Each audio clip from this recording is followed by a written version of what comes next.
એક તરફ રાજ્યમાં શિયાળાની જોરદાર ઠંડી પડી રહી છે, જેને કારણે લોકોની હોઠ અને શરદીની ચામડી ફાટવાની ઘટનાઓ બને છે। ત્યારે કેટલાક ભેજાબાજો દ્વારા હોઠ ફાટે નહીં તે માટેની બ્રાન્ડેડ કંપનીના નામે ડુપ્લિકેટ લિપ બામ ક્રીમનું વેચાણ કરતા કાપોદ્રાના 2 વેપારીની પોલીસે ધરપકડ કરી હતી। પોલીસે 1.57 લાખની કિંમતનો બનાવટી લિપ બામનો જથ્થો સીઝ કર્યો હતો। અગાઉ સાબુ, શેમ્પૂ, લિક્વિડ સહિતની ચીજવસ્તુઓ સુરતમાં ડુપ્લિકેટ બનતી હોવાનું સામે આવી ચૂક્યું છે। ત્યારે પ્રાપ્ત માહિતી અનુસાર નિવિયા કંપની સાથે સંકળાયેલા ઇન્વેસ્ટિગેશન ઓફિસર કુંદન બોલાસે તેમની ટીમ સાથે કાપોદ્રા પોલીસને મળ્યા હતા।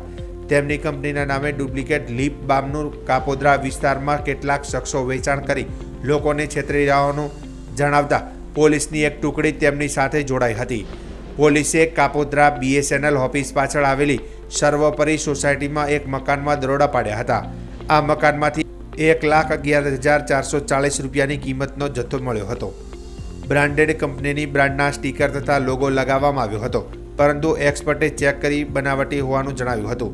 આ જથ્થા સાથે ઝડપાયેલા વિપુલ નરોત્તમ કાછડિયાની પૂછપરછમાં આ જથ્થો કાપોદ્રા ચીકુવાડીમાં શ્રીજી સેલ્સના પૂર્વીશ ગોરધન સોજિત્રા પાસેથી લાવ્યો હોવાનું જણાવતા ટીમ ત્યાં પહોંચી હતી અને તેની દુકાનમાંથી પણ વધુ 45,770 રૂપિયાનો બનાવટી લિપ બામનો જથ્થો મળતા કાપોદ્રા પોલીસે બંને વિરુદ્ધ કોપીરાઇટ એક્ટની કલમ 51-63 અંતર્ગત ગુનો નોંધ્યો હતો। પોલીસે કુલ 1.57 લાખની મત્તાની કુલ 790 ડુપ્લિકેટ નિવિયા ક્રીમની બોટલ કબજે કરી આ અંગે ગુનો નોંધી વધુ કાર્યવાહી હાથ ધરી હતી।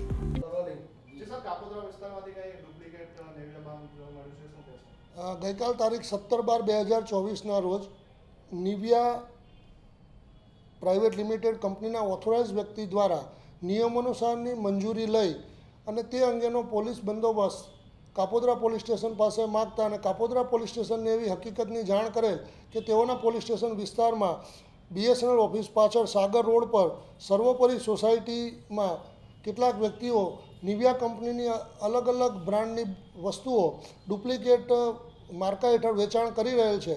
જે અનુસંધાને કાપોદ્રા પોલીસ સ્ટેશન દ્વારા બંદોબસ્ત આપવામાં આવેલ અને અલગ અલગ નિવિયા કંપનીની બોટલોનો અંક 790, કુલ કિંમત રૂપિયા 1,57,210નો મુદ્દામાલ કબજે કરવામાં આવેલ છે અને કોપીરાઇટ એક્ટની વિવિધ કલમો હેઠળ ગુનો રજીસ્ટર કરવામાં આવેલ છે। આ ગુના અન્વયે 2 આરોપી વિપુલ નરોત્તમભાઈ કાછડિયા તથા પૂર્વીશ ગોરધનભાઈ સુજીતરાઓની કાયદેસરની ધરપકડ કરવામાં આવેલ છે અને હાલ આ ગુનાની તપાસ PSI Shri L Pandya Kapodra police સ્ટેશનનાઓ કરી રહેલ છે। આપ જાણો છો એમ નિવિયા કંપની પોતે ખૂબ બ્રાન્ડેડ કંપની હોય અને લોકો એ બ્રાન્ડના નેજા હેઠળ જ વસ્તુઓની ખરીદી કરતા હોય, પરંતુ કેટલાક લોકો પોતાના અંગત સ્વાર્થ માટે આવી ડુપ્લિકેટ ચીજવસ્તુઓ બનાવી અને લોકોના સ્વાસ્થ્ય સાથે ચેડા કરતા હોય છે। અને હાલમાં જે શિયાળાનો સમય ચાલી રહ્યો હતો, સૌથી વધુ નિવિયાનું જે લિપ બામ છે કે એના જે અન્ય પ્રકારના લોશન છે એનું વેચાણ થતું હોય, જે પ્રોડક્ટો ડુપ્લિકેટ હોવાના કારણે લોકોના સ્વાસ્થ્ય સાથે ચેડા ચોક્કસપણે થતા હોવાનું માની શકાય।